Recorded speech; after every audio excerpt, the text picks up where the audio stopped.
à ce spécial débat 2015 diffusé en direct de Vaudreuil-Dorion.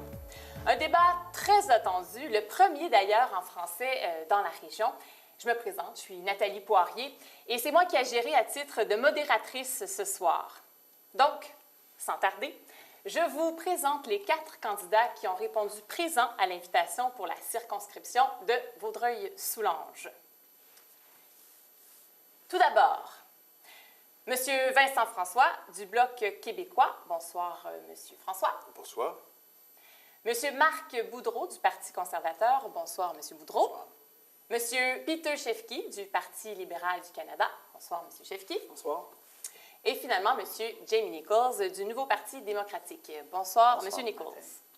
Alors, bonsoir à vous 4 et au nom de tous les citoyens de Vaudreuil-Soulanges, je vous remercie de votre présence et je pense que ce sera une occasion exceptionnelle pour vous rencontrer, vous présenter, de mieux vous connaître aussi, en même temps d'ailleurs et sur des enjeux différents.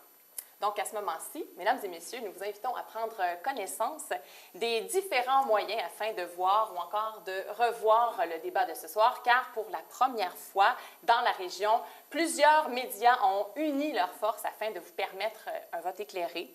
Et ces médias sont, c'est sur la télé, la télévision communautaire de Vaudreuil-Soulanges, le quotidien web Néo-Média Vaudreuil-Soulanges, ainsi que la radio CJVD-FM 100,1. Le débat est bien sûr diffusé en direct sur le site web de Néo-Média et sur celui de C'est sur la télé. Il sera par la suite rediffusé à la télévision communautaire ainsi qu'à la radio. Mon rôle de ce soir, il est simple, c'est de m'assurer des règles du débat, de permettre des échanges vifs mais respectueux. Messieurs, alors je compte sur votre collaboration. Je vous rappelle que les questions débattues ce soir sont inconnues de la part des candidats. Alors, voici les 4 grands thèmes abordés ce soir. Les enjeux de l'économie, le développement régional, l'environnement et finalement, les arts et la culture et l'identité. Afin d'être équitable, l'ordre des droits de parole a été déterminé par un tirage au sort. Donc, je poserai d'abord une question et chaque candidat aura par la suite 1 minute pour y répondre. Ensuite, un débat d'une durée de 5 minutes sur cet enjeu sera ouvert entre tous les candidats. Alors, vous êtes prêts? Parfait. Je propose pour démarrer une table ronde des candidats afin que les téléspectateurs puissent mieux vous connaître. Alors, il suffit de vous présenter en 1 minute. Commençons d'abord avec M. François. Vous avez 1 minute, top chrono. Merci. Bonjour, je m'appelle Vincent François. Je suis candidat pour le Bloc québécois de Vaudreuil-Soulanges. Avant de venir ici, je suis un militant environnemental qui a été un des cofondateurs du Parti vert du Québec, que j'ai dirigé pendant 5 ans, 2001 à 2006. Par la suite, j'ai construit différents mouvements, comme la coalition Québec-Kyoto, comme le mouvement Maître chez nous 21e siècle, pour finir par travailler comme conseiller politique du ministère de l'Environnement, où j'ai pu travailler sur les questions de changement climatique et d'autres sujets liés à l'environnement. Puis, j'ai été conseiller de Mme Marois sur l'électrification des transports, période pendant laquelle j'ai participé à la rédaction de la politique d'électrification des transports. Intéressé par les questions environnementales et les questions énergétiques, je suis venu dans Vaudreuil-Soulanges parce que Vaudreuil-Soulanges est la porte d'entrée des pétroles albertains qui souhaitent sortir du Canada pour être exportés et je viens m'opposer à ceci. Parfait. Merci beaucoup, M. François. Maintenant, poursuivons avec M. Shefki. Vous avez 1 minute. Merci beaucoup. Bonsoir, mon nom est Peter Shefki. Je suis votre candidat pour le Parti libéral du Canada ici à Vaudreuil-Soulanges. Je suis marié, j'ai un enfant, je suis expert en développement durable et j'habite avec ma famille à Vaudreuil-sur-le-Lac. Je me suis présenté comme candidat parce que je pense sincèrement que notre pays fait fausse route. Il faut changer de direction et il faut changer notre gouvernement. Je suis fier d'être ici ce soir pour avoir une chance de partager avec vous notre plan comme Parti libéral. Notre plan pour investir dans notre économie, pour bâtir une économie plus forte et en même temps protéger notre environnement, pour investir dans nos familles, pour garder en place les services pour nos aînés qui ont travaillé fort pour les mériter et aussi pour protéger l'avenir de nos enfants. Si vous avez des questions à la fin ce soir, je vous encourage à visiter le site web changeonsensemble.ca et je vous remercie et je vous souhaite bonne soirée. Merci beaucoup, M. Chefki. Maintenant, poursuivons avec 1 minute pour M. Nichols. Merci.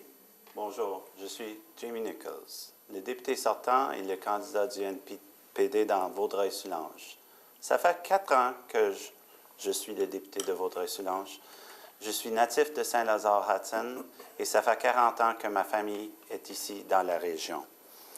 Je suis formé comme un artiste et un architecte paysagiste. J'ai servi pour le parti dans les dossiers des langues officielles, dans les énergies renouvelables et j'ai servi dans les transports et infrastructures. Il faut qu'on change les choses à Ottawa et je suis prêt à faire un 2e mandat pour travailler pour la région. Merci. Merci, M. Nichols.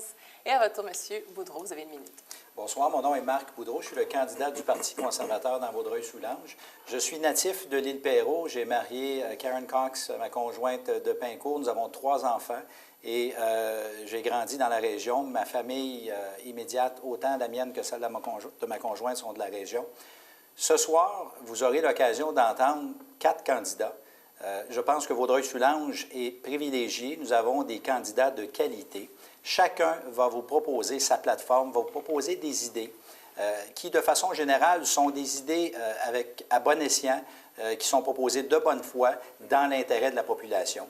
Ce que vous aurez à faire, c'est choisir lequel des fondements ou des politiques ou de la philosophie qui vous est proposée qui fait votre affaire. Il y aura des grandes lignes. J'ai personnellement décidé de prioriser l'économie, la création d'emplois et le maintien d'un budget équilibré. Merci, bonne soirée. Merci beaucoup, M. Boudreau. Merci, messieurs. Alors maintenant, nous allons débuter avec la portion débat. Donc, le premier thème ce soir, les enjeux de l'économie. Comme à chaque campagne, on nous promet beaucoup d'investissements, que ce soit pour les infrastructures, la santé, l'environnement, les garderies et plusieurs autres sujets comme ceux-là. Et pourtant, les coupures se multiplient, que l'on parle des emplois étudiants, l'assurance-emploi, Post Canada aussi, par exemple, ce qui a souvent pour conséquence d'isoler encore plus les régions. Donc, les citoyens ce soir veulent savoir si vous êtes vraiment au service de Vaudreuil-Soulanges. On a tous noté que le Canada est en période d'incertitude économique, sans dire le mot récession. Alors, la première question est la suivante. Comment comptez-vous concrètement alléger le fardeau fiscal de la classe moyenne et des familles sans contribuer davantage à la récession? Alors, M. Chefki, vous avez 1 minute. Oui, merci beaucoup. Vous avez raison. On a rentré dans notre 2e récession dans 10 ans. Pour nous et pour notre chef, M. Trudeau, c'est le temps d'investir dans notre économie. On est le seul parti à dire qu'on va investir. On va investir 60 milliards de dollars pour aider les municipalités et les provinces sur les projets municipaux d'infrastructure. On va investir 20 milliards de dollars pour les transports publics. Qu'est-ce qu'on a besoin ici à Vaudreuil-Soulanges? On va investir 20 milliards de dollars pour réparer nos routes ici à Vaudreuil-Soulanges. On va investir dans nos familles. On est le seul parti de dire qu'on va augmenter l'allocation familiale pour les familles de la classe moyenne et les familles qui travaillent fort pour en faire partie. Et finalement, on va réduire le taux d'imposition pour les gens qui font moins de 200 000 par année pour mettre l'argent dans les poches des familles qui ont besoin le plus. Parfait, entendu. Merci. Monsieur François, à votre tour, vous avez 1 minute. Je pense que pour faire fonctionner l'économie du Canada, nous avons très intérêt à commencer à penser avec les outils, avec les technologies d'aujourd'hui. Le Canada a tendance à s'appuyer sur un passé colonial et sur une continuité coloniale dans l'exploitation de ses ressources. Et aujourd'hui, au XXIe siècle, on est mûr pour passer à autre chose. Je parlais tout à l'heure d'électrification des transports. Notre économie doit se baser sur des technologies aujourd'hui plus modernes, plus modernes et surtout plus respectueuse de l'environnement, qui nous permettra de faire une économie plus prospère et plus verte dans le futur. Et à partir de là, la fiscalité qui viendra avec permettra d'éviter d'alourdir et de créer des déficits inutiles. Donc c'est surtout s'assurer que technologiquement, on tourne vers l'électrification des transports, vers des technologies plus vertes pour devenir un leader là-dessus. Parfait, merci. Monsieur Boudreau, à votre tour, 1 minute. Oui, le bilan du Parti conservateur parle de lui-même. Le Canada a été l'un des meilleurs bilans des pays du G7 en matière de création d'emplois. Depuis la grande récession en 2008, 1,3 million d'emplois ont été créés, dont 90 à temps plein, 80 dans le secteur privé et les 2 tiers dans les secteurs de manufacturiers qui représentent les emplois les mieux rémunérés. On a le meilleur bilan, c'est-à-dire le plus bas fardeau fiscal fédéral depuis 50 ans. Le Parti conservateur a réalisé, mon collègue a parlé tout à l'heure de déficit. On ne peut pas parler de déficit. Le produit intérieur brut du dernier trimestre a connu une augmentation de 0,3 Oui, c'est un aspect fragile, mais on a réussi à équilibrer le budget en créant des emplois. On n'a pas de déficit, on a un surplus et on a un bilan positif pour les familles québécoises. Entendu, merci. Monsieur Nichols, à vous. Merci. Nous autres, au NPD, nous voulons créer une économie équitable et durable pour tous les Vaudreuil-Soulangeois. Avec les yeux à l'horizon, nous savons qu'il faut faire la transition vers les énergies renouvelables. Il faut protéger nos services publics. Et notre plan est équilibré, c'est-à-dire on ne fera pas des déficits. On a des objectifs à long terme pour aider la classe moyenne sans endetter les générations futures. Nous allons demander aux grandes entreprises de payer leur juste part en augmentant le taux d'imposition de 15 à 17 et nous donnerons un répit aux petites et moyennes entreprises de la région en baissant leur taux d'imposition de 11 à 9 On l'a fait encore. Notre parti a le meilleur bilan pour les budgets équilibrés dans l'histoire canadienne. À le niveau provincial, on a géré des budgets équilibrés à Saskatchewan pendant 17 années. Alors, c'est ça notre plan. Parfait. Merci. Entendu. Alors, messieurs, nous allons maintenant démarrer un débat ouvert pour une durée qui, je le rappelle, sera de 5 minutes. Donc, la première riposte va à M. Nichols. Oui, je veux demander à mes collègues conservateurs et libéraux, pourquoi vous n'augmentez pas le taux d'imposition des plus grandes compagnies? Parce que c'est clair que nos services publics ont besoin de soutien et nous pensons au NPD que c'est là où il faut chercher l'argent pour promouvoir ces services publics. Monsieur Boudreau, vous voulez répondre? Je travaille beaucoup avec des gens d'entreprise et ils ont tous la même réaction. Un faible taux d'imposition est une mesure très efficace pour l'économie. Je n'ai jamais vu une entreprise partir avec son portefeuille, dépenser son argent dans le Sud ou acheter des voyages, etc. Lorsqu'une compagnie a un faible taux d'impôt, ce qu'il fait, c'est que l'argent, ou bien reste comme bénéfice non réparti puis il y a de l'imposition, ou bien on va innover, on va payer de meilleurs salaires, on va verser des dividendes et des salaires, que ce soit aux chefs d'entreprise qui, eux, vont payer de l'impôt. On va investir ces montants d'argent-là dans la formation, la qualification professionnelle. Il est très dangereux d'augmenter actuellement les taux d'imposition. C'est facile de dire méchante entreprise corporative, c'est toujours elle qui bénéficie des réductions d'impôts, mais les travailleurs en retirent des dividendes immédiats. Alors, c'est dans l'avantage de l'économie canadienne. Je veux seulement ajouter quelque chose. L'économiste Jack Mintz a dit le 16 septembre qu'une augmentation de 2 sur les corporations, on va perdre 150 000 emplois ici au Canada. Nous, comme parti, on veut créer des emplois. La raison est très simple. On a les États comme New York, comme Michigan, qui offrent 10 ans sans impôts s'il y a des entreprises qui déménagent à leurs États. On est dans une situation, il faut qu'on ait des taux d'impôts avantageux pour les corporations pour rester ici dans notre pays. Ça, c'est très important et c'est ça qu'on propose. À date, ce plan-là n'a pas marché. On a perdu Electromotive Diesel à Caterpillar à l'Ontario. On a perdu Electrolux, on a perdu MAB électroménager. Alors, on voit qu'avec votre plan conservateur-libéral, ça n'a pas marché pour relancer l'économie. Alors, nous autres, on pense qu'on doit augmenter le taux d'imposition. Puis en plus, on va lutter contre l'évasion fiscale des grandes compagnies. On doit intensifier cette lutte contre l'évasion fiscale. Puis à date, vos deux partis n'ont rien fait vraiment pour vraiment lutter ce problème majeur de la fuite de l'argent de notre pays. Monsieur Nichols, si vous me permettez, là, vous pourriez donner des exemples comme ça d'entreprises qui ont fermé, mais il ne faut pas oublier de donner des exemples d'entreprises qui se sont installées au Canada, au Québec.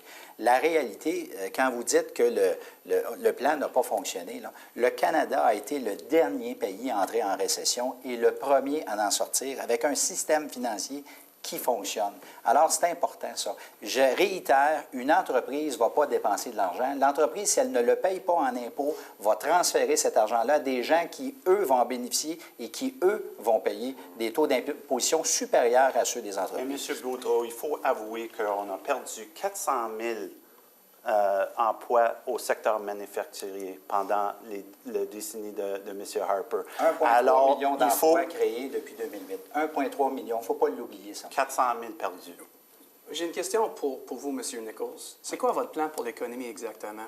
Vous voulez équilibrer le budget, mais vous ne voulez pas investir pour créer des emplois. J'ai parlé avec des familles, quand je faisais mes porte-à-porte, j'ai parlé avec des familles qui essaient de trouver des emplois. Ils ont de misère à joindre les deux bouts. Ils veulent avoir des emplois solides maintenant, pas dans 5 ans, maintenant.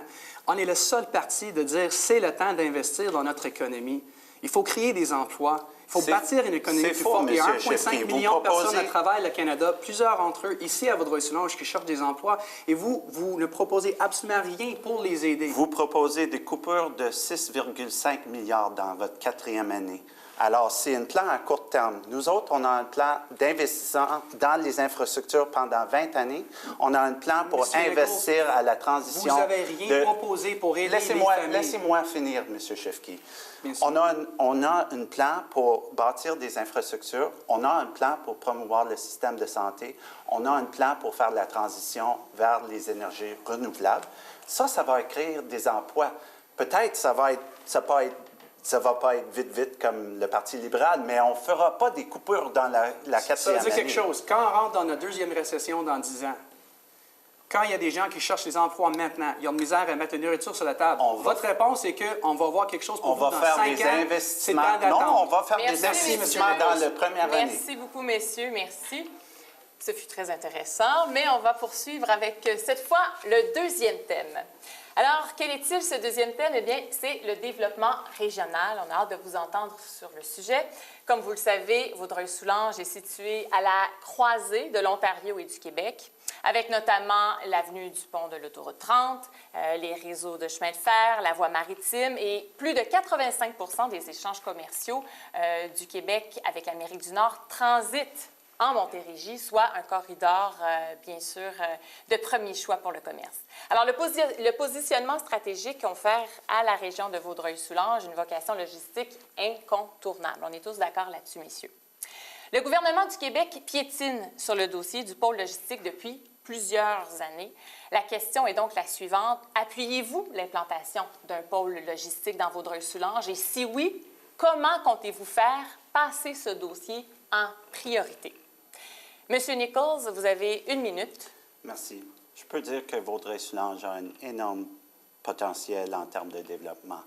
Et sur le dossier du pôle logistique, durant les 4 dernières années, j'ai travaillé avec nos partenaires à la province, avec le CLD, nos agences de transport, le MRC, les compagnies ferroviaires. Et nous avons besoin de moderniser nos infrastructures dans la région, c'est certain.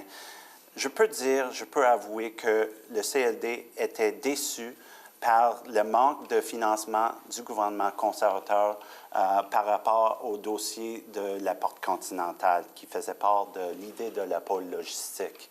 Alors, je pense qu'avoir un partenaire fiable à Ottawa qui va investir davantage dans la modernisation des infrastructures fera en sorte qu'on pourra faire la pôle logistique d'une manière durable et responsable. Merci. Monsieur François, à vous. Je pense qu'un pôle logistique ici, c'est sacrifier des terres agricoles qui font la richesse de la région. C'est aussi nous enfermer dans un mode de développement qui nuira, et c'est aussi une décision qui va être prise au niveau provincial essentiellement. Ce qui fait qu'aujourd'hui, il y a différents projets. Il y a notamment le port de Montréal qui veut s'installer en aval de Montréal, à Contrecœur, et qu'aujourd'hui, je crains qu'autour de ces questions de pôle logistique, même s'il y a parfois des personnes qui sont de bonne foi sur ces enjeux-là, il y a aussi toute la volonté de transformer des terres agricoles en terres qui vont servir à la spéculation, parce que autour de la décision arrive tout un tas de délais, d'hésitation, qui fait que des gens peuvent profiter de ces délais pour pouvoir acquérir des terres et exercer, espérer en tirer des profits indus. Entendu, merci à vous. M. Boudreau, 1 minute. Bien, c'est un sujet qui me tient à cœur. Je me suis prononcé dès le début. Je suis un fervent défenseur du pôle logistique. Que les gouvernements le veulent ou non, il est en train de s'installer présentement. Quand Canadian Tire s'est installé dans la région de Coteau-du-Lac, c'était justement pour des questions logistiques. J'ai rencontré des entreprises dans ma campagne et mes collègues également, je suis sûr que ça a été le cas, qui se sont installés également, des gens qui sont partis de Ville-Saint-Laurent pour s'installer dans la région, justement parce que telle autre entreprise était dans le coin. C'est un axe très, très, très important parce que c'est l'axe vers l'ouest, vers l'est, vers le sud. C'est effarant la quantité commerciale qui passe dans le coin. Bien entendu, là, c'est pas vrai qu'il n'y a pas de financement. On a prolongé le programme de Chantier Canada, le programme de la taxe d'assises pour les infrastructures. C'est là que le gouvernement fédéral va devoir agir. Et sur la question des terres agricoles, ça peut se faire tout en protégeant les intérêts des agriculteurs, notamment l'Office de la protection du territoire agricole va intervenir. On peut s'installer sans couper des terres. Merci, M. Boudreau. Et à vous maintenant, M. Sheffield. C'est un projet très important pour notre région parce que, comme vous savez, notre région a changé beaucoup dans 10 ans. Notre population a augmenté par plus de 50 000 personnes. Plusieurs d'entre eux veulent trouver des emplois locaux. Il y a des gens qui travaillent, la plupart des gens travaillent au centre-ville. Il y a du trafic. Ma femme prend le train à chaque jour pour travailler à Concordia. Il faut trouver des solutions locales pour mettre des emplois locaux. Et le hub logistique représente une opportunité pour notre région de créer des emplois locaux. Je suis 100% d'accord qu'il faut protéger l'environnement en même temps. C'est un enjeu très important pour moi. Et si je suis élu le membre du Parlement ici à Vaudreuil-Soulanges, je suis sûr que je vais travailler très fort avec la MRC et les municipalités pour assurer qu'on protège l'environnement en même temps. Entendu. Merci beaucoup, M. Sheffield. Alors, débutons dès maintenant ce débat d'une durée de 5 minutes. La première riposte, cette fois-ci, va à M. Sheffield. Merci beaucoup. J'ai une question pour M. Nichols. M. Nichols, vous avez dit que vous voulez moderniser notre infrastructure. Je suis 100% d'accord avec vous, mais nous, on a un plan pour payer pour moderniser notre infrastructure. Vous voulez équilibrer le budget, comme vous avez dit. Oui. Comment est-ce que vous proposez d'équilibrer le budget et en même temps de donner les ressources nécessaires aux municipalités et aux des provinces qu'on a des listes des milliards et des milliards de dollars des projets qu'ils veulent mettre en place? Bien, la première manière, c'est qu'on fait des investissements de des milliards de dollars pendant les 4 ans. Et on va faire ça dans une manière publique. Le Parti libéral aimerait promouvoir les partenariats privés-publics. Ça va coûter plus aux contribuables. Ça va être plus coûteux. Nous autres, on a un plan. Moi, je suis déjà préparé à travailler avec mes partenaires sur le terrain. M. Boudreau a mentionné le Canadian Tire. J'ai souvent parlé avec Paul Normand qui me disait qu'il fallait improver les infrastructures dans la région. Alors, on a un plan responsable pour le faire et on ne mettra pas la dette sur les générations à venir comme le Parti libéral. J'aimerais entendre M. François qui... Oui, messieurs, on est là tous plein de bonne volonté. On veut servir Vaudreuil-Soulanges, on veut devenir le représentant des Vaudreuil-Soulangeois, mais n'oublions pas qu'on vit dans un pays fédéral dans lequel il y a des compétences qui sont à des niveaux différents et qu'aujourd'hui, le développement régional, il se passe dans une région qui fait partie d'une province, le Québec, et que c'est le développement régional qu'on veut faire, par exemple, autour d'un pôle logistique, et c'est valable pour tous les développements régionaux qu'on peut faire ici, vient insérer des questions municipales, des questions de la MRC, des questions provinciales, des questions liées au transport, des questions liées à l'environnement qui sont en général des compétences provinciales et que nous, ne mélangeons pas notre bonne volonté d'aspirants à la fonction de député avec le fait qu'on ait des solutions qui vont s'imposer. Il y a d'autres niveaux qui vont prendre des décisions là-dessus et ce n'est pas nous quatre qui allons décider là-dessus. M. Chefki avait... Juste encore avec M. Nichols, quand on parle de l'argent que les municipalités ont besoin, juste le MRC, ils ont annoncé 400 millions de dollars. Le MRC, si vous avez 2 milliards dans votre budget pour le Canada au complet, on a 338 comptés. Le MRC veut 400 millions de dollars. Il faut avoir un gouvernement qui propose, pas 1 milliard, 2 milliards, 20 milliards comme le Parti libéral, pour assurer qu'on donne les ressources nécessaires à les municipalités. L'île de Montréal, il y avait un meeting entre le maire de Montréal et M. Trudeau. Le maire de Montréal a annoncé un liste de plus de 700 millions de dollars de l'argent qu'ils ont besoin pour réparer les routes, pour les ponts. Comment est-ce que vous proposez de payer pour tous les besoins avec votre budget? Bien, M. Chefki, comme M. François a mentionné, c'est vraiment la compétence de la province et il faut avoir l'expérience avec les partenaires sur le terrain. J'ai 4 ans d'expérience avec mes partenaires, alors je ne promettrai jamais le ciel à mes partenaires sur le terrain. Vous êtes en train de faire passer un sapin aux électeurs en disant que vous feriez un financement stable à ce projet-là. Moi, je vais travailler avec mes partenaires, je vais faire de façon responsable, mais je ne dirai jamais à mes partenaires que je vais délivrer l'argent à eux directement. On est chacun notre tour. Moi, j'entends deux choses. J'entends qu'on va augmenter des impôts à ma droite et j'entends devant moi que ça va se faire tout seul. Le transport est de juridiction provinciale. Le financement de l'économie est de juridiction partagée. Ça va se faire d'une seule façon, pas en augmentant des impôts. La taxe d'accise sur l'essence, notamment, va servir à payer des millions, pour ne pas dire des milliards, au Québec en infrastructure. Et c'est là que ça va se faire. Le fédéral va intervenir pour établir des grandes lignes et va surtout donner de l'argent pour encourager le développement économique. C'est pour ça qu'on a proposé d'ajouter 1 cent de plus. Le fédéral prend 10 cents, il redonne 5 cents aux municipalités. On a dit, est-ce qu'on peut mettre 1 cent de plus pour nos municipalités? Ce que vous proposez, là, c'est d'augmenter les impôts. Non, pas du tout. Il y a si vous déjà me permettez, 10 cents. nous proposons de prioriser.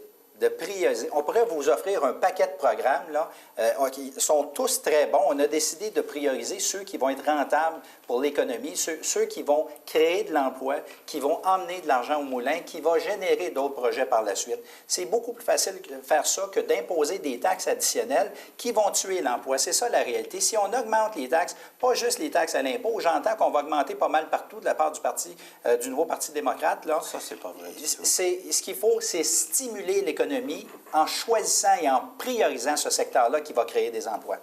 C'est malheureusement tout le temps que nous avions pour aborder ce thème. Maintenant, messieurs, nous allons prendre une courte pause, s'abreuver un tout petit peu. On vous revient dans quelques instants.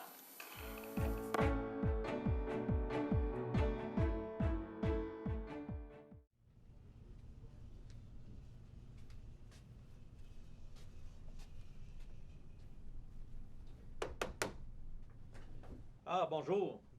Je vous attendais pas si tôt. Ouais, je préfère toujours arriver d'avance à une entrevue. Ah, c'est bien.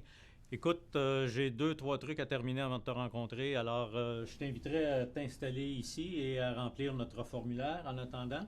Et je te reviens tout de suite après.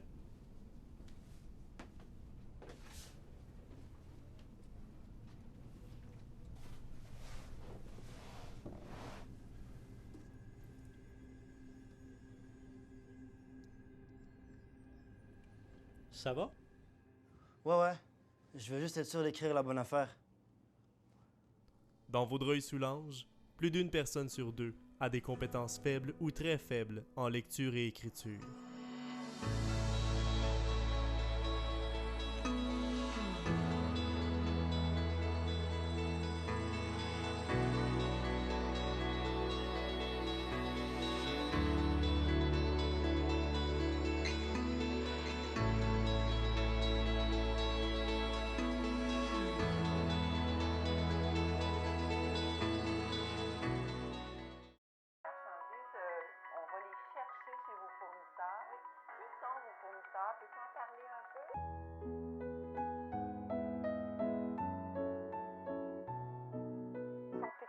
Depuis de nombreuses années avec les commerçants.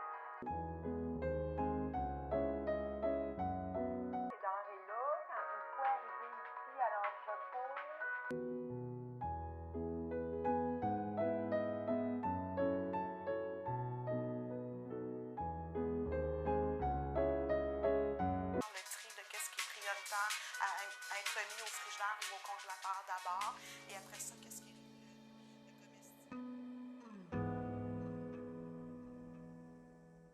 Dans Vaudreuil-Soulanges, un aîné sur 4 se sent isolé ou délaissé, et ce, peu importe son niveau de vie.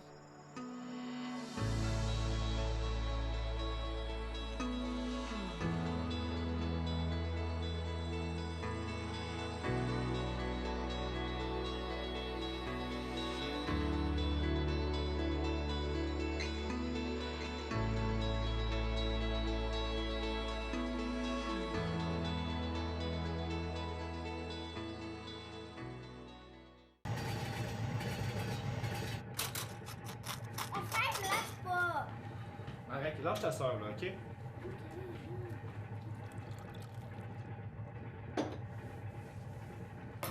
Arrête, dépêche-toi, là, tu vas être en retard.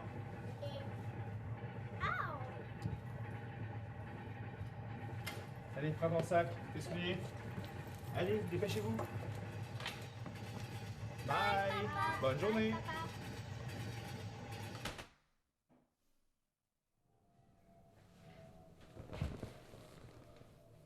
Dans Vaudreuil-Soulanges, une personne sur 20 évalue son état de santé mentale comme moyen ou mauvais.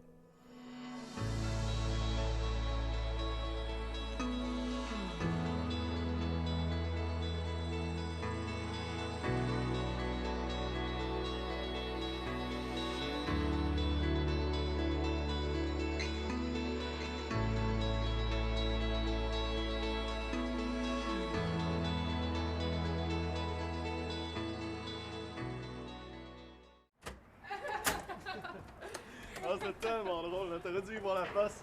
Qu'est-ce que tu leur as dit, toi, à ma place? Je sais pas, mais je serais sûrement pas resté planté là à attendre sa réponse, en tout cas. Ben oui, c'est ça. Hey, ça vous tente de jouer au pool? Ah ouais, je partant. Tu viens-tu? Non, je vais passer mon tour.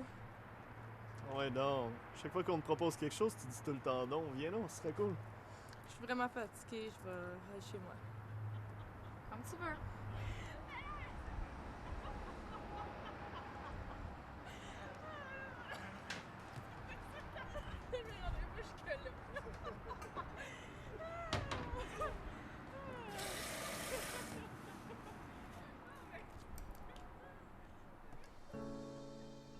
En Montérégie, une personne sur 9 n'a pas les moyens de se nourrir convenablement.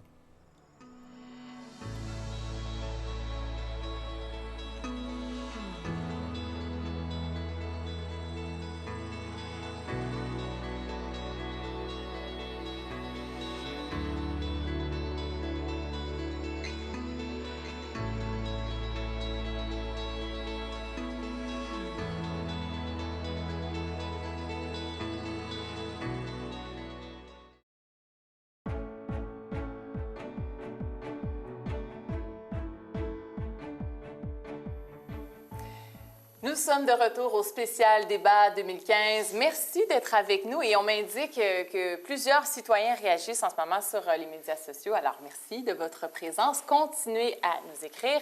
Notre équipe travaille sans relâche pour vous répondre.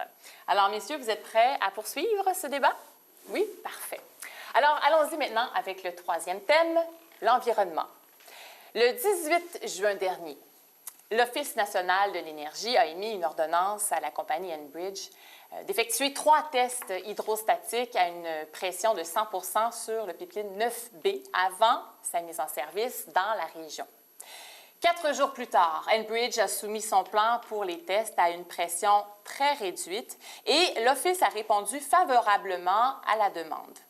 Le 30 septembre dernier, l'Office national de l'énergie a finalement donné le feu vert au projet d'inversement du pipeline sans test hydrostatique. Alors, je vous rappelle que le tronçon du pipeline sous la rivière des Outaouais est tributaire de l'eau potable de la grande région de Montréal et de celle de Vaudreuil-Soulanges. Alors, messieurs, ma question est la suivante. Quelle est votre opinion sur le comportement, disons, ambivalent de l'Office national de l'énergie et que ferez-vous pour rassurer la population? Cette fois-ci, M. Chefki, vous avez 1 minute. Merci beaucoup.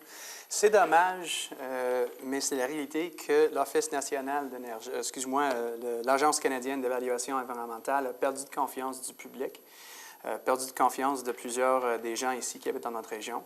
Mais c'est la réalité. La raison est très simple. En 2012, le gouvernement de M. Harper a mis en place des changements dans les règles. Et aussi, ils ont coupé de budget pour ce bureau par 44 dans un temps où on a vu 400 d'augmentation de pétrole qui traverse notre communauté. Nous, comme parti, on veut mettre l'argent encore dans le bureau pour assurer qu'ils ont les ressources nécessaires pour faire leur job comme il faut et encore gagner de confiance du public et mettre en place les règles qui ont été changées avec le gouvernement de M. Harper.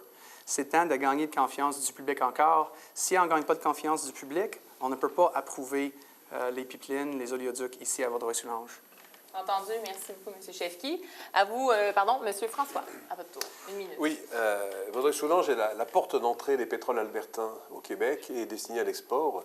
Et effectivement, que ce soit par le pipeline de TransCanada dans Rigaud et Pointe-Fortune, ou que ce soit par celui d'Enbridge au même endroit, ou que ce soit par les 240 wagons supplémentaires qu'on veut faire passer sur nos rails et traverser Vaudreuil-Soulanges de part en part, on a une invasion de ce pétrole albertain à travers chez nous.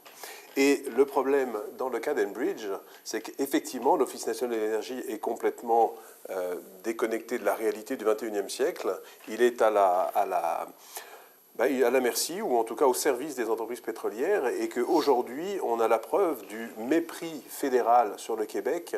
L'Alberta veut sortir son pétrole. Aujourd'hui, je pense que c'est tout à fait dépassé et qu'on doit passer à autre chose dans nos énergies, dans nos façons de transporter, et que cette décision en pleine période électorale, au mépris des MRC et des gens du Québec, est scandaleuse. Parfait. Merci beaucoup, M. François. Maintenant, M. Nichols, 1 minute. Oui, mais c'est clair pour moi que l'Office national de l'énergie est parti pris des compagnies pétrolières présentement.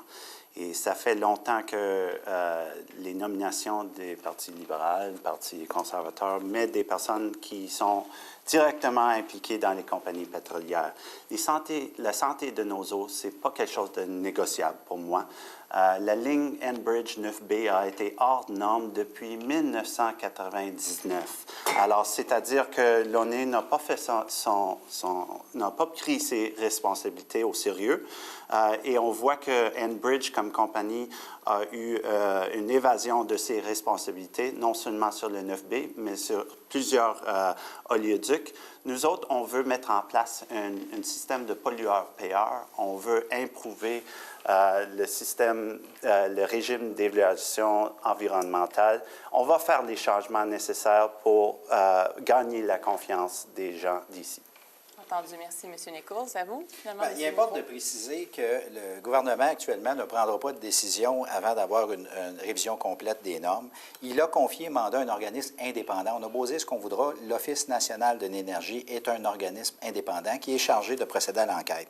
J'entends M. Nichols dire qu'on va adopter des règles de pollueur-payeur. Bien, je vais lui annoncer que le gouvernement conservateur a annoncé la loi sur la sécurité des pipelines pour renforcer le système de pipelines. On a établi des règles qui visait la prévention des incidents, la prévention des interventions et la responsabilité de l'indemnisation. Ce que ça établit, c'est responsabilité absolue des entreprises. Les entreprises sont désormais responsables, peu importe qu'il y ait faute ou non, jusqu'à une valeur de 1 milliard de dollars. Et lorsqu'il y a négligence ou faute, il n'y a pas tel plafond. L'Office national de l'énergie a les pouvoirs de réclamer des coûts de nettoyage. On peut prendre des commandes.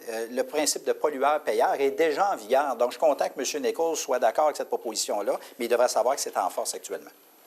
Entendu. Merci, M. Boudreau. Alors, messieurs, nous allons démarrer ce 3e débat pour une durée de 5 minutes. La première riposte, cette fois-ci, va à M. François. Merci. Je suis un petit peu inquiet que M. Nichols et M. Gicqueux, vous vous inquiétiez de savoir que les gens, d'aller chercher la confiance du public pour aller de l'avant dans ces projets-là. Au 21e siècle, on va commencer à arrêter de transporter ce pétrole. C'est un vieux pipeline de 1975. Comme vous disiez, il est percé de toutes parts. Ils n'osent même pas faire des tests hydrostatiques. Ce n'est pas simplement qu'ils ils n'ont pas le temps, ils ont d'autres choses à faire. Non, ils ont peur des tests. Et n'importe quelle canalisation qu'on n'ose pas tester avec de l'eau, vous imaginez ce que c'est avec du pétrole. On n'a plus aucune confiance dans l'Office national de l'énergie. L'Office national de l'énergie n'a jamais refusé un projet pétrolier dans le passé. Donc il y a le mot énergie dedans, il n'y a pas le mot environnement. L'idée, c'est de sortir le plus de pétrole et sables bitumineux avant que ce soit trop tard, avant que la population se dise « ça n'a pas de sens, on arrête ça ». Au Québec, on a la possibilité de passer à autre chose. On a déjà une grande partie de notre énergie qui est fournie autrement. Et pourquoi tolérions-nous que les tests d'apprentis sorciers, l'absence de tests de ces apprentis sorciers sur cette vieille canalisation mettent en péril toute l'eau potable de la région? Monsieur Chefki avait demandé un droit de parole. Je suis 100% d'accord qu'il faut investir dans les sources d'énergie renouvelables. C'est pour ça que le Parti libéral a annoncé un investissement de 300 milliards de dollars pour la recherche et des investissements directs dans les technologies vertes, des sources d'énergie renouvelables. Il faut commencer maintenant. Je pense qu'on a manqué de chance dans les dernières 10 ans de faire, mais on va commencer cette année. Mais ça, c'est un enjeu qui est très important pour nous à Vaudreuil-Soulanges. Je pense que, premièrement, il faut être honnête en tout le temps avec les citoyens ici. Et j'ai une question à poser à M. Nichols. L'année passée, il y avait une rencontre avec le public où que vous avez pris une position qui était contre votre parti. Parce que tout le monde dans la salle, je suis sûr, qui était contre les oléoducs. Comment est-ce que tu veux qu'on ait de confiance entre vous si vous avez menti à ces gens-là? Comment est-ce que tu veux qu'on peut continuer à avoir confiance d'entre vous? De dire que j'ai menti au peuple, premièrement, vous n'étiez pas dans la salle ce soir-là. J'avais des amis qui ont été là, M. Nichols. OK, alors, écoute, laisse-moi finir, OK? J'ai dit la même chose ce soir-là que M. Mulcair a dit sur Tout le monde en parle hier soir. C'est non à le projet d'Énergie Est à cause qu'on n'a pas un processus d'évaluation environnementale qui est crédible, qui est complet. Puis en plus, comme M. Mulcair a dit, il faudra qu'on mette en place une évaluation qui prend en note les émissions de gaz à effet de serre à l'amont du projet. Le Parti libéral ne veut pas faire ça parce qu'il veut faire une expansion des sables bitumineux. Nous autres, laisse-moi finir, on prend l'approche on va promouvoir la transformation canadienne. À répondre à M. François, nous sommes tout à fait d'accord qu'il faut faire la transition vers les énergies renouvelables. Le Québec a un potentiel énorme dans l'électricité, mais ça ne fera pas jour de lendemain. Alors, il faut qu'on prépare le terrain, il faut qu'on soit responsable, puis on veut promouvoir la transformation canadienne. On ne supporte pas l'exportation d'un produit brut, comme ces deux parties-là. Je pense qu'on est d'accord sur au moins 2 points. Il faut amorcer un virage vers autre chose que la dépendance aux énergies fossiles. Deuxièmement, il n'y a aucune, et ça, on s'était engagé là-dessus, il n'y a aucune décision qui va être prise sans avoir des rapports d'évaluation formels et il n'y a surtout aucun dossier qui sera rejeté sans les avoir. Mais ce qui est important pour répondre à M. François, la réalité, c'est qu'on ne peut pas amorcer ce changement-là demain matin. Nous sommes tous très dépendants à l'énergie fossile. Et là, le problème, c'est que certains partis sont contre le transport. Nous dépendons pour l'instant du pétrole. On est contre le transport pipeline, en bateau, par train. Le pipeline, c'est le plus sécuritaire de tous. Ça va nous prendre des dizaines d'années avant qu'on réussisse à ne pas être dépendant. En fait, vous êtes tous les trois d'accord pour continuer à faire sortir ce sable bitumineux et ce pétrole albertain, avec la raison de dire ça prend une transition. On sait bien que ça prend une transition, on sait bien que tout ne va pas se faire tout de suite. Quant à la dangerosité, vous savez qu'on met des diluants dans les pipelines et on les ramène en train. Donc un pipeline, c'est des trains en plus. Et puis un pipeline qui va à Montréal-Est, c'est du pétrole raffiné qui va aller sur le fleuve. Il n'y a pas de belle solution. Tout ça, ça ne marche pas. Et au Québec et dans Vaudreuil-Soulanges, on n'a pas à subir les retards de cette production, de cet extractivisme. Naomi Klein disait que laisser passer Énergie Est, alors on a un peu changé de pipeline dans la conversation, c'est être complice du pire crime environnemental du siècle. Aujourd'hui, on ne peut pas penser qu'on va faire des changements climatiques en continuant à aller chercher ce sable bitumineux en Alberta. Ce que je veux poser à M. Chefki, vous avez dit en 2014, j'aimerais voir que le gouvernement fédéral fait un plan qui ne fera pas l'expansion des sables bitumineux. Le projet Keystone XL, ça va faire une expansion des sables bitumineux, une expansion d'émissions de gaz à effet de serre. Êtes-vous préparé à voter contre votre parti? Qu'est-ce qui est intéressant, M. Nichols? Vous jouez des jeux de politique. Vous avez pris une phrase, la phrase après ça, c'est et utiliser de l'argent du sable bitumineux pour investir dans les technologies vertes. Ça, c'était de la fin la de cette cloche a phrase. sonné, c'est terminé.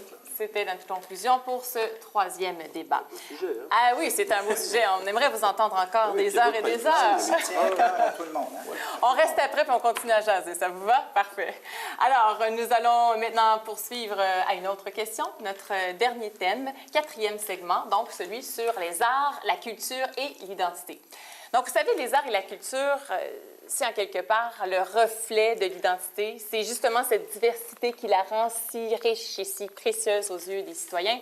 Cependant, tout parti confondu, il y a très peu de propositions de changement majeurs dans le financement de la culture. Et pourtant, les retombées économiques, en plus du capital social sur le bien-être et la santé de la collectivité, représentent 3,1 % du PIB du Canada. Alors, la question pour vous est la suivante. Pourquoi les arts et la culture ne semblent pas figurer au rang des priorités politiques? Alors, pour ce premier segment d'1 minute, M. François, à vous l'honneur. Effectivement, la culture ne fait pas partie des priorités de nos conversations et de nos débats en période électorale. Et malheureusement, ça ne fait pas partie non plus des engagements qu'on a dans notre société. On vit une période où il y a une perte de sens pour beaucoup d'individus. Et en plus, on a cette espèce d'idée que l'économie est la chose la plus importante de la vie. L'économie, c'est juste une façon de faire tourner les moyens entre nous, l'écologie étant la façon d'organiser la maison dans laquelle on vit. Et aujourd'hui, on n'arrête pas de dire l'économie c'est important, l'économie c'est important. L'économie est importante comme autre chose. Mais nous quatre autour de cette table, nous cinq, dans nos vies, on s'intéresse à beaucoup d'autres choses qui sont culturelles, qui sont de donner du sens à la vie. On parlait des enfants tout à l'heure à la pause. Et c'est pour ça que on se fait peur avec la crainte économique. Et ça étouffe les discussions sur le sens du vivre ensemble et de la culture. Entendu, merci beaucoup, M. François. Maintenant, au tour de M. Boudreau, 1 minute. Bien, je pense que la culture est beaucoup plus importante qu'on le prétend actuellement. Il y a de nombreuses mesures qui ont été adoptées. Et ça se reflète souvent par des subventions qui sont données. Demandez à l'école de Cercle de Vaudreuil, qui a obtenu des subventions pour le permettre d'être florissant. Il y a un programme qui est annoncé où le gouvernement conservateur, dans les dernières semaines, a dit qu'il était pour contribuer, égaliser toutes les donations pour les musées régionaux. Quelqu'un donne 100 $, le gouvernement donne 100 $. Il y a, la culture, ça dépend où, tout est culture, hein, en ce qui me concerne. Et ça aussi, c'est un point de juridiction partagé. Autant Québec que Ottawa peut participer là-dedans, chacun de sa manière. On a décidé de donner un peu comme Chantier Canada de l'argent à tout le monde. On a décidé de réviser. Rappelez-vous, 2008, je vous en parlerai tantôt peut-être dans le débat parce que c'est un débat qui est plus long. J'aurais besoin de plus que les 15 secondes qui me restent. Mais il y a beaucoup d'organismes qui bénéficient présentement de subventions de la part du gouvernement fédéral. Entendu, c'est un rendez-vous pour tout à l'heure. Oui. Parfait. Alors, on aimerait entendre M. Chefki maintenant 1 minute. Je suis 100% d'accord. La culture est très importante. C'est dommage que les gens ne comprennent pas que c'est pas seulement important pour nos communautés, mais c'est important aussi pour l'économie. M. Trudeau a annoncé, ça fait une semaine, j'étais là quand il a annoncé, qu'il remettra en place tous les coupures que le gouvernement conservateur a coupés dans la culture. Par exemple, la RDI, CBC en anglais, remettre en place tout l'argent qui a été coupé par le gouvernement actuel. Je suis très fier de ce plan. Je comprends bien l'importance de notre culture et je pense qu'on a un plan solide pour garder en place. Entendu. Merci, M. Chefki. À votre tour, M. Nichols, 1 minute. L'économie ou les arts et culture, c'est un faux choix. Parce que les arts et culture, ça fait 8 % du PIB. Il y a eu un rapport par le Conference Board en 2008. Alors, on a un plan clair. On veut assurer un financement pluriannuel, stable et prévisible pour protéger Radio-Canada. J'ai travaillé là-dessus. On va annuler les compressions de Stephen Harper. On va soutenir les cinéastes canadiens et les artistes en investissant 60 millions sur 4 ans dans les budgets de téléfilms. On va aider les artistes indépendants en instaurant un système d'étalement de revenus qui leur permettra de mieux prévoir leurs contributions fiscales. Puis je pense que dans les derniers jours, on peut voir que les artistes commencent à sortir et dire que j'appuie l'NPD parce que c'est le seul parti qui appuie notre secteur culturel. Entendu. Merci, M. Nichols. Alors, débutons ce dernier débat d'une durée de 5 minutes. La première riposte, cette fois-ci, va du côté de M. Boudreau. Mes deux prédécesseurs ont parlé de coupure dans la culture et c'est justement ce dont je voulais vous parler. Rappelez-vous, en 2008, ça a fait l'objet d'un gros point en campagne, les conservateurs coupent la culture. Ce que les conservateurs ont fait, le gouvernement conservateur, c'est qu'il a analysé les différents programmes. Je vous donne un exemple. Il y a un programme où n'importe qui fait un CD dans son salon démontrait qu'il avait été capable d'obtenir un rendez-vous avec Sony Music à Paris. Le programme payait les perdièmes, les frais de transport, etc. On a réévalué ces programmes-là. On est arrivé à la conclusion que certains programmes ne valaient pas la peine qu'on continue à investir des montants d'argent. On a coupé des programmes, mais par-dessus tout, on avait augmenté de 183 millions les subventions au gouvernement. Oui, on a coupé à certains endroits, mais regardez, dans son ensemble, on a choisi d'investir dans des programmes culturels qui sont plus importants pour le gouvernement, qui rapportent plus. Il y en a beaucoup qui ne rapportent pas. Il y a des subventions qui étaient automatiques à chaque année. On s'est posé la question, est-ce que ça vaut la peine de les maintenir? Et on a décidé que non, pour investir cet argent-là à meilleur escient ailleurs. M. Nichols. Bien, tout à fait. Je ne suis pas 100% en accord avec vous, M. Boudreau, mais je trouve que les programmes des libéraux étaient de deux bords. D'une part, ils coupaient de Radio-Canada de 450 millions de dollars jusqu'à l'étape où il fallait faire la transition vers les plateformes numériques. Et de l'autre bord, ils ont créé des programmes qui ont dépensé des sous un peu partout. C'est pour ça qu'on propose des dépenses ciblées et responsables dans le domaine de la culture pour promouvoir l'industrie. On va travailler proche avec les grands joueurs dans l'industrie culturelle. Les petits joueurs, hein? Oui, et les petits joueurs. C'est pour ça que j'ai mentionné. C'est pour ça que j'ai mentionné les artistes indépendants. Eux autres, ils ont des revenus qui sont pas stables année à année. Alors, on va commencer avec un système d'étalement des revenus qui leur permettra de passer mieux prévoir leur contribution fiscale. Monsieur François, vous vouliez ajouter? Je crois qu'on parlait de culture, pas de coupure. Oui, il faut de l'argent, oui, ça rapporte, oui, ça a sa place dans le PIB, on a commencé par ça, et tout ça, c'est vrai. Mais la culture, c'est pas juste un petit champ d'économique supplémentaire, c'est ce qu'on fait.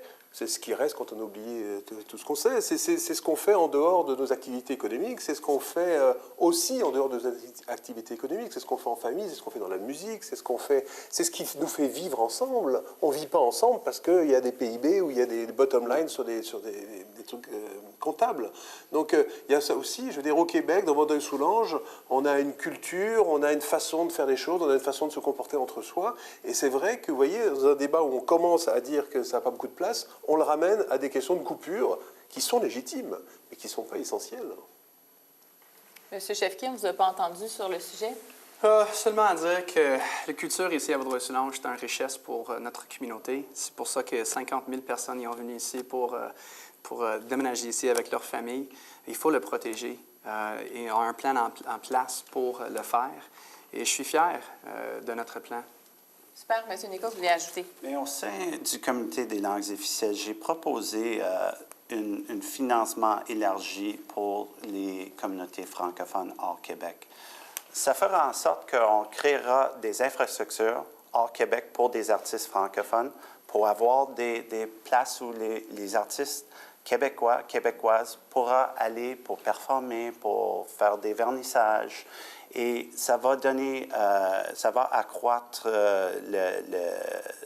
l'économie de ces communautés-là, qui sont souvent défavorisées, qui ont besoin d'une voix forte qui va être là pour eux.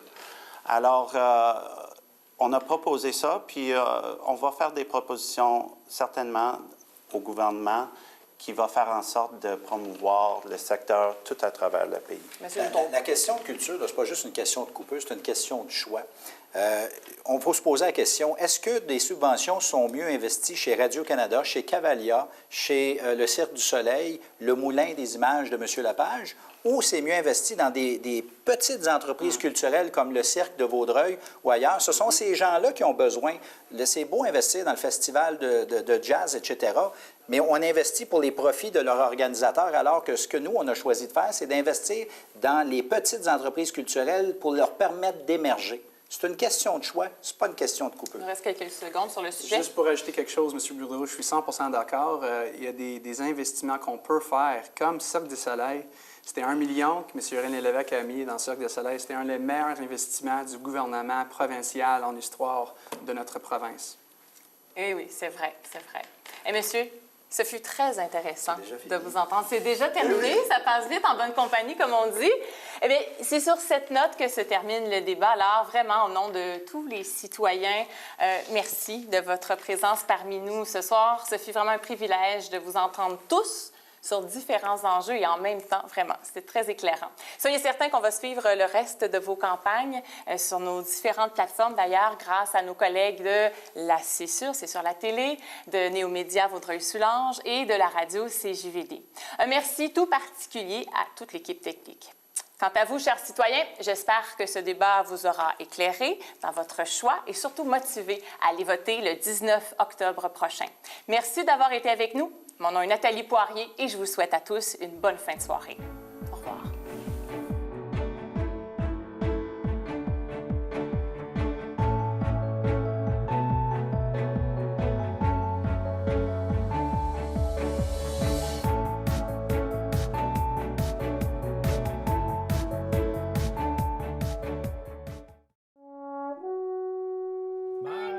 Bonne journée.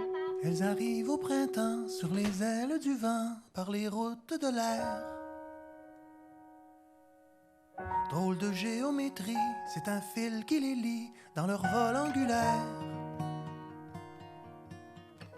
Tout uni à la chaîne derrière loi capitaine qui connaît le chemin.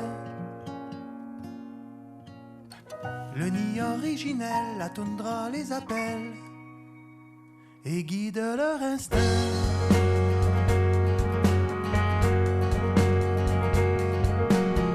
Tour à tour, elles prendront la tête du peloton, le temps d'une gouvernance.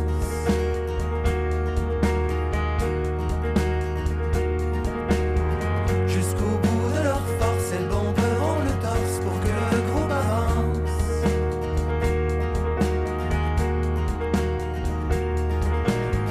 Une fois épuisée, la place sera cédée à un autre plus fort.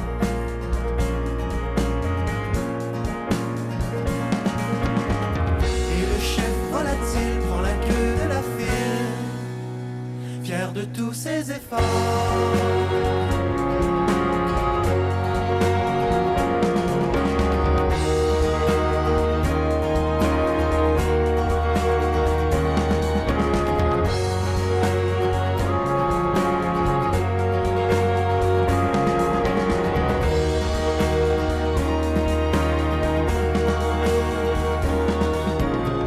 À chaque nouveau passage des volées d'oies sauvages, j'entends comme un appel.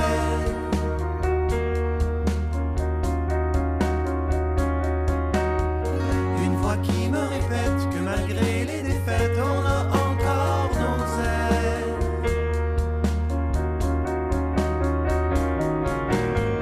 Quelle belle leçon que ces oiseaux nous font, obstinés et fidèles.